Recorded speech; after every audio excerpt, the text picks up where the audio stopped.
Γεια σας. Hi.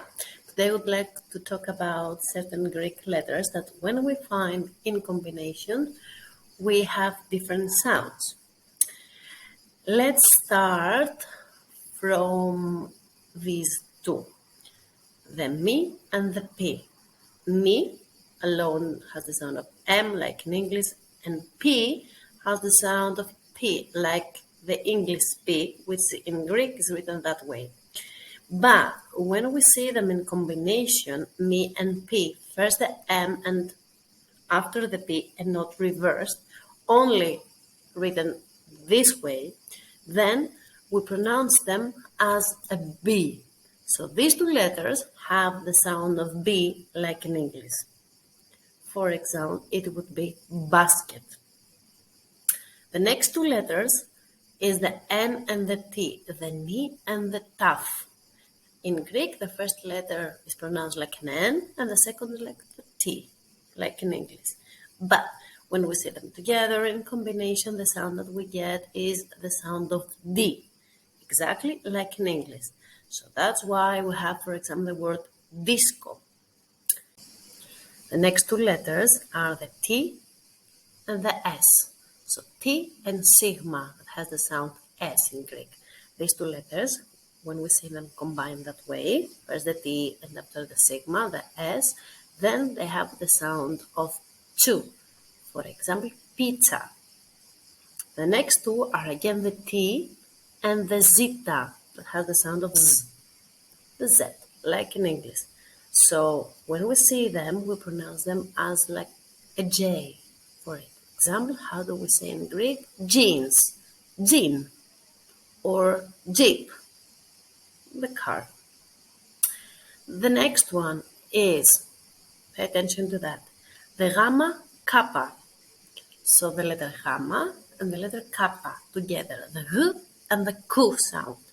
When we see these two together, we pronounce them as G, but a heavy G. So, for example, we can say garage, which is grass, and in Greek we say it garage. It's a heavy G. And the difference between these two and the gamma, so the double gamma, that again, when we see them in a combination, we don't pronounce them as gamma, we pronounce them as ng. So basically, it's the same sound, but slightly different. How? We add an N, a silent N, let's say small N, before the G. So the moon in Greek is written with gamma, and we can say fengari. Sometimes you might hear it when we talk, because in Greek we talk a bit fast, fengari, but because it's written with gamma, it's not G like garas. It is ng like fengari.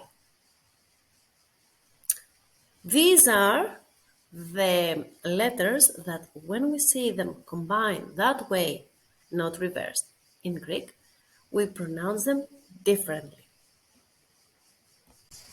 Now, let's talk about the S and the E's that we have in Greek. So, except the S, the E, basically, that exists in the Greek alphabet, that is written exactly like in English, the capital one, the short form, it's a bit different, but the sound is E. We have, again, two letters that have one sound, and we can see them exactly that way and not reversed, that have the sound of E. This is for example, the word Emilia. Emilia is a Greek name, is written with alpha iota, and the sound is E. Let's go to the E's now.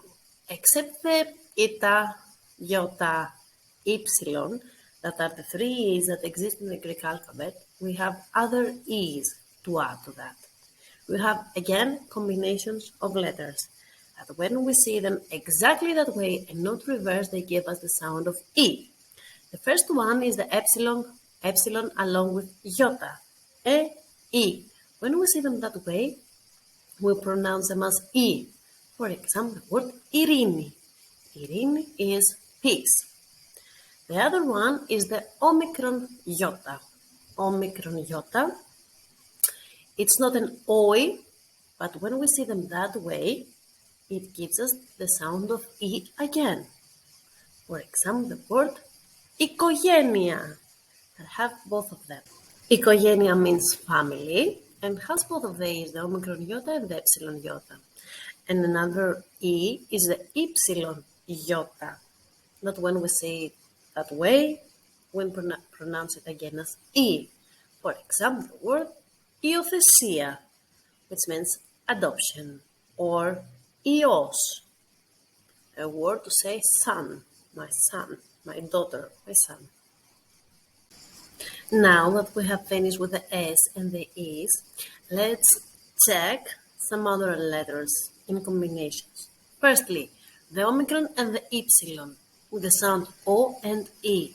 When we see them combined that way, we pronounce them as U.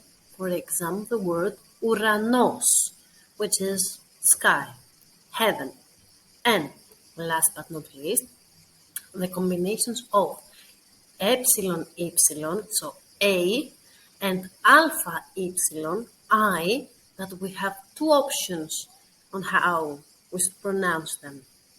The first option is that we should pronounce them as av and ev.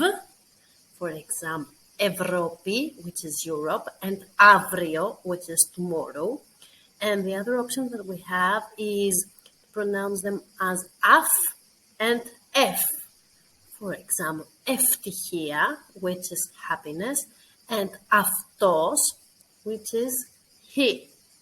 For these two, depends on which letter is following. All the above, we need always to remember as a rule that when these letters exist in a word and they need to take the stress that we use in Greek, the stress goes always to the second letter.